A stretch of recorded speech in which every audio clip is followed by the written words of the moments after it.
So do we offer Mohs surgery? So yeah, that's a no as well.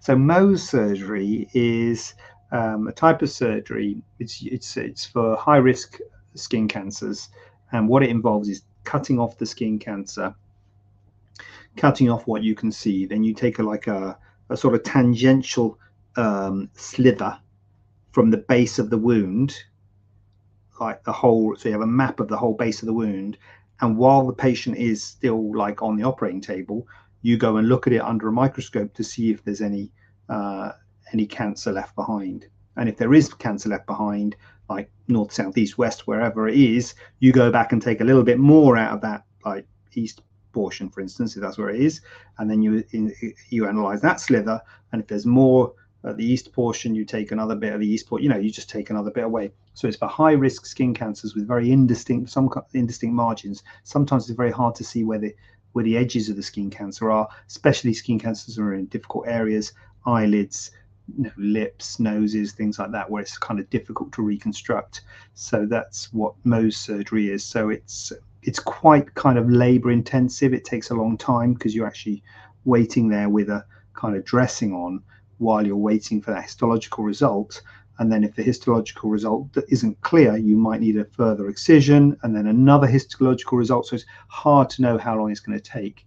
And it's usually offered by dermatologists, specific dermatologists, usually kind of trained in Mohs surgery. So Mohs is MOH apostrophe S. I think the guy was called Mo. Frederick, was it Mo? I can't remember his name. Anyway, and it's kind of not a commonly performed thing. Most skin cancers are kind of cut out with a margin of normal skin, sent away, and then a couple of weeks later we tell you whether it's complete or incomplete. And if it's incomplete, you might have to have it a little, a bit more removed. That's a kind of standard way of doing it for the vast majority of skin cancers. But as I say, for high risk ones with indistinct borders, Mohs surgery is a technique, but it's only a very small number of skin cancers that are treated that way.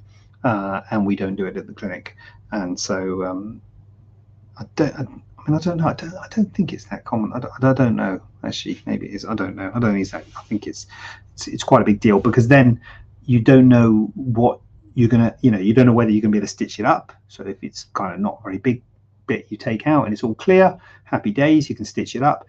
But if it's like massive, if you keep on going on and on and on and on, and you have a massive wound, then you might need skin graft, you might need a local flap, you might need skin moved around the area.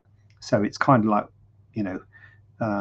you're consented for excision of skin cancer and reconstruction by maybe a skin graft, maybe a flap, maybe this. And sometimes the dermatologist will work with the plastic surgeon. Sometimes the plastic surgeons are not in the same place as a dermatologist, so you have to kind of put a dressing on it, and then you go to the plastic surgeon and they don't know what they're going to get, and they don't know if they're going to get a little thing that they can stitch up or a big thing that they need to do some big reconstruction on. So it's interesting technique, shall we say, and it's quite labor intensive and quite time intensive.